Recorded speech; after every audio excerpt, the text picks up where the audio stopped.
ಭರ್ಜರಿ ವೆಲ್ಕಮ್, ಎಲ್ಲೆಲ್ಲೂ ಸಡಗರ, ಜೈಕಾರ, ಹರ್ಷೋದ್ಗಾರ. ಬೆಂಗಳೂರಿನಲ್ಲಿ ಮುಗಿಲು ಮುಟ್ಟಿದ ನ್ಯೂ ಇಯರ್ ಸಂಭ್ರಮ. ಹೊಸ ವರ್ಷದ ಸಂಭ್ರಮಾಚರಣೆ ವೇಳೆ ಪುಂಡಾಟ. ಬೆಂಗಳೂರಿನ ಎಂಜಿ ರೋಡ್ನಲ್ಲಿ ಅನುಚಿತ ವರ್ತನೆ, ಪುಂಡ ಯುವಕರನ್ನ ಎಳೆದೊಯ್ದ ಸಿಸಿಬಿ ಪೊಲೀಸರು.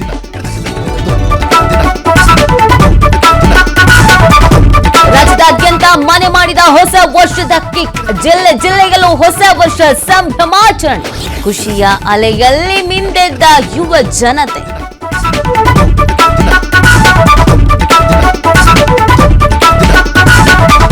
ನ್ಯೂ ಇಯರ್ ವೇಳೆ ಯುವಕರ ನಡುವೆ ಮಾರಾಮಾರಿ. ಕ್ಷುಲ್ಲಕ ಕಾರಣಕ್ಕೆ ಕೊರಳ ಪಟ್ಟಿ ಹಿಡಿದು ಹೊಡೆದಾಟ.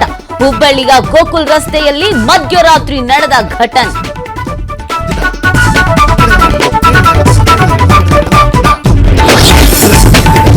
ಕೋಗಿಲು ಸಂತ್ರಸ್ತರಿಗೆ ನಾಳೆಯಿಂದ ಸರ್ಕಾರದ ಮನೆ. ಸಿಎಂ ಹೇಳಿದ್ದು 167, ಅರ್ಜಿ ಸಲ್ಲಿಕೆ ಆಗಿದ್ದು 350. ಕಟ್ಟುನಿಟ್ಟಾಗಿ ಪರಿಶೀಲಿಸಿದ್ರೆ 20 ಜನರಿಗೂ ಮನೆ ಸಿಗೋದು ಡೌಟು.